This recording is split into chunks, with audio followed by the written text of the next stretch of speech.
As you reach out to your coworkers, I want to encourage you to include the following steps in the approach you take. Number 1, listen. Author Richard Exley once said, "A true friend is one who hears and understands when you share your deepest feelings. He supports you when you are struggling.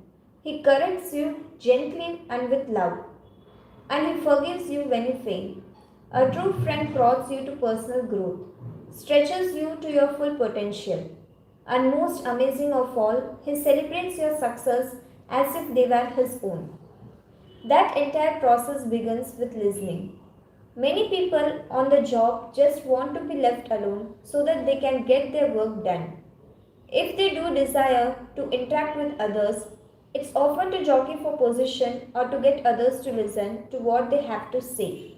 How rare it is when people go out of their way and make it a point to listen to others. Ralph Nicholson said, "The most basic of all human needs is the need to understand and be understood. The best way to understand people is to listen to them." If you become a consistently good listener to your coworkers, they will want to spend time with you. They will begin to seek you out. And if they develop a rapport with you, they will probably also be they will probably also begin asking advice from you. That is the starting point for influence with them. Number 2, find common ground not related to work. Frank A. Clerk said, "To enjoy a friend, I need more in common with him than hating the same people." Unfortunately, for many people who work together, that's all they seem to have in common. So, what's the solution if you don't seem to share common ground with someone at work? Try to discover what you have in common outside of the job. If you see everyone as a potential friend and look for a connection points inside and outside of work, you have a good chance of finding common ground. And that is where friendships are built. Number 3, be available beyond business hours. Just as you need to find common ground outside of work to become a friend to coworkers, you also need to make yourself available outside of business hours. True friendship means being available. If you won't do anything outside of your work hours, then your relationship will probably never evolve beyond the confines of the work arena. The moment you take your relationship with a coworker outside of the work environment, it instantly begins to change. Think about the first time you had lunch with a coworker off-site. Even if you talked about work the entire time, didn't it change the way you saw that person from then on? How about if you have ever played in a work softball league or played golf with coworkers? Didn't you learn many things about people that you never knew before? Didn't you gain insights into personalities that were unrevealed until then? Think about the first time you went to a coworker's house and consider the personal connection you felt with that person afterward. True friendship is not on the clock. When a friend is in need, real friends don't say, "It's after 5, can you call me back tomorrow?" Obviously, you want to respect people's privacy and you don't want to violate anybody's personal boundaries. But because leadership isn't limited to 9 to 5, friendship can't be either. Number 4, have a sense of humor. Comic paintist Victor Borge said, "Laughter is the closest distance between two people." I have often found that to be true. Humor can quickly bond people who might not otherwise have a lot in common. Charlie Witzel said that when he went to graduate school to work on his master's degree at age 24, he was a painfully serious person. He took himself and everything else in life way too seriously. But during his second year in school, he became a teaching assistant and he got to know some of his fellow graduate students who were also teaching English composition classes for the university. One of those people was Homer.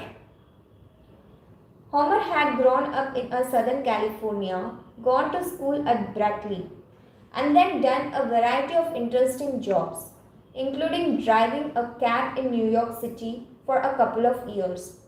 As all 14 of the grade students would gather in their communal office, they would trade stories of their experiences in class and the troubles they were dealing with. Homer was a good student and an intellectual, but he also had a great sense of humor. When Charlie would tell a story about something that had really irritated him, Homer would see the humor in it, make jokes, and they both would end up laughing. Though the two men initially had little in common, they quickly became friends. Now, 20 years later, Charlie credits Homer with helping him not take himself so seriously and with reawakening his sense of humor, something for which he continues to be grateful. If you maintain a sense of humor even when times are tough, the job gets rough, and your coworkers are feeling out of sorts, you will help to create a positive atmosphere and will appear approachable and accessible to your coworkers. And that certainly will help your chance of making a friend. Number 5, tell the truth when others don't. Once, when Henry Ford was having lunch with a man, he asked, "Who is your best friend?" When the man responded that he wasn't sure, Ford exclaimed, "I will tell you." He took out a pencil and wrote his answer on the tablecloth. Your best friend is he who brings out the best that is within you. That is what friends do for one another. They bring out their best. Often their best is brought out by encouragement. But sometimes the best thing you can do for friends is to tell them the truth. Not everybody is willing to do that because they don't want to risk the relationship or they really don't care enough to make the effort. An Eastern proverb says, "A friend is one who warns you. When you are headed for trouble, a friend lets you know. When you are blinded by your emotions, a friend tells you. When the quality of your work is hurting the organization or may hurt your career, a friend tells you the truth. Stepping forward and telling people hard truths can be a risky thing. The irony is that in order for someone to listen to what you have to say about such things, you first need to have relational credibility with them. If you don't tell them, you are not really being a friend. But in order to tell them, you must already be a friend or they won't accept what you have to say. The more relational currency you have deposited with them, the better the chance they will listen to what you have to say. Charles Schwab, who started out as a stake driver and worked his way up to the job of president of Cringy Steel, was said to be an incredible leader and a master motivator. He saw the value of friendship in every aspect of life, including work. Schwab said, "Be friends with everybody. When you have friends, you will know there is somebody who still stands by you. You know the old saying that if you have a single enemy, you will find him everywhere. It doesn't pay to make enemies.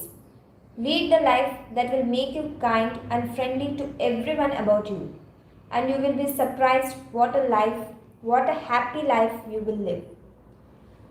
And you will also be surprised by the influence you will earn with your peers."